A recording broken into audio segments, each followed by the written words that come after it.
Fall Forward, Spring Back. Written by Karen Moakler. Illustrated by Nicholas Jackson. Focus question. What does Nola learn about daylight saving time?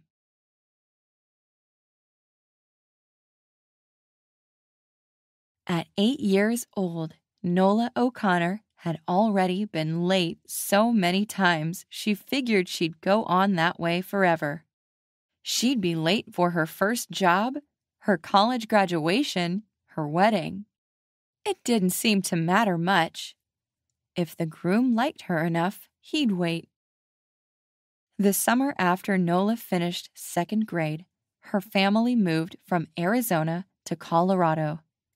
The move brought new friends, a new school, and a new home, but one thing did not change. Nola was still late for everything.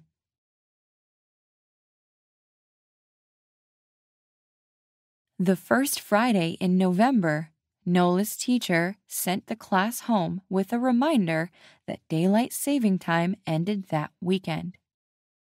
Before you go to bed Saturday night, remember to adjust your clocks an hour, he said. Spring forward, fall back. And if you like parades, don't forget the Fall Festival on Sunday. Nola had never witnessed the parade. Her friend said the Fall Festival parade had awe-inspiring floats, animals, live music, and dancers on stilts. She really wanted to see it.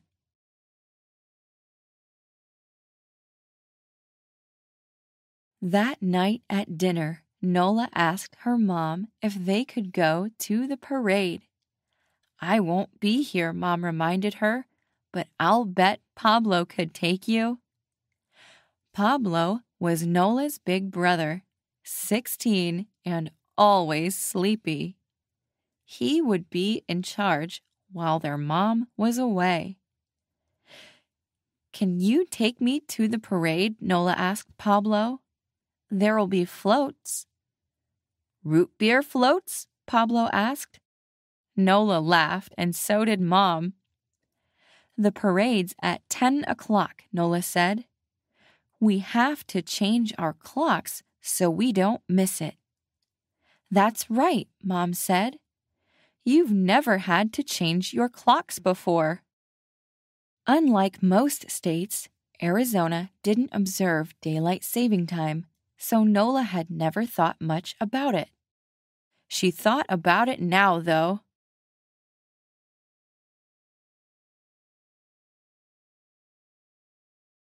"I don't really get it," she confessed. "Are we actually saving daylight or just moving it around?" "Moving it around," Mom said. In November, people in states that observe daylight saving time set their clocks back an hour, so the sun rises earlier in the morning, or seems to, and sets earlier in the evening. In March, they do just the opposite, and the sun sets later. "Crazy stuff," Pablo yawned. Why save daylight? Many countries use a daylight saving program during their warmer months when the days are longer. Why bother? In order to conserve energy. By moving the clock ahead an hour during these months, sunlight lasts longer into the evening.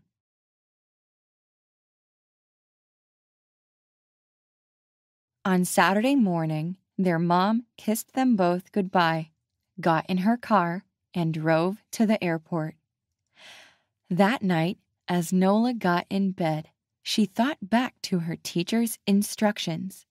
Spring forward, fall back. Or was it fall forward, spring back?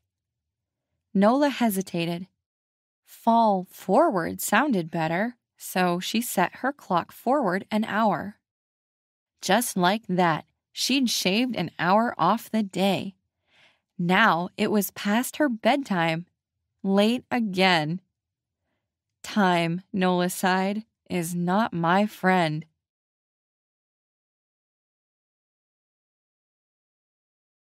Nola overslept the next morning. When she woke, her clock said 10:15. She rustled her brother out of bed. They ran over to Grand Avenue. When they reached it, though, no crowd greeted them, no floats, no marching bands. Were they so late they'd missed the parade entirely? Nola hung her head in dismay. They turned around and headed home, but back on their street, they spotted something. It was their neighbor Frank climbing around next to a gigantic bright orange something. Could this be a float? They walked over for a closer inspection.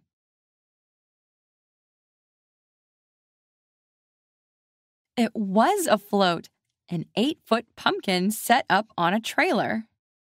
Frank turned and saw them standing there. He lit up like a jack-o'-lantern. "The early bird gets the worm," he cried. Nola and Pablo looked at each other. Pablo had never been early for anything in his life either. "Climb on up here, Sonny, and give me a hand with this wrench," shouted Frank. "You too, Missy." They climbed up beside the oversized pumpkin, and Frank put them to work. For more than an hour, Pablo hammered. Nola glued orange tissue paper in place. They arranged giant fake leaves and vines around the giant fake pumpkin. When they were done, the float looked fantastic.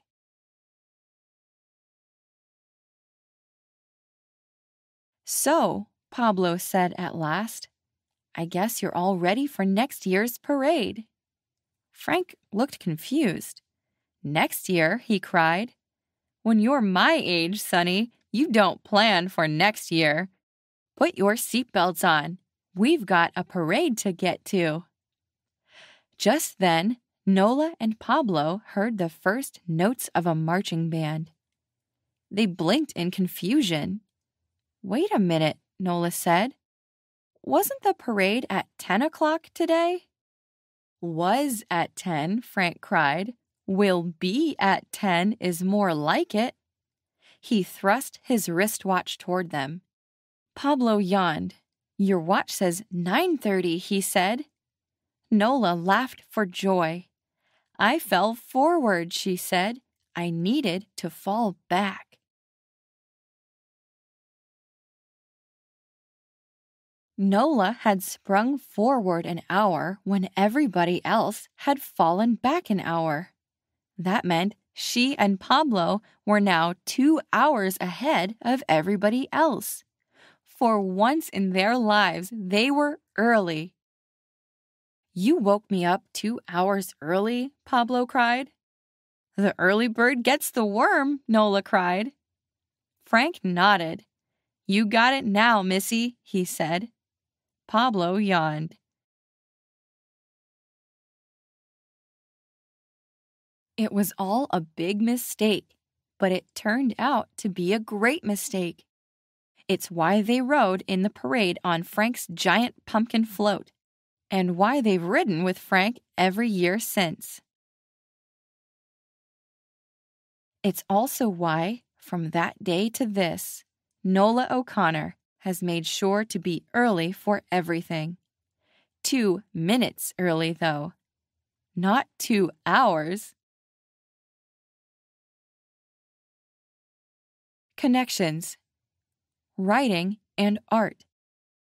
How does the phrase spring forward, fall back help you better understand daylight saving time?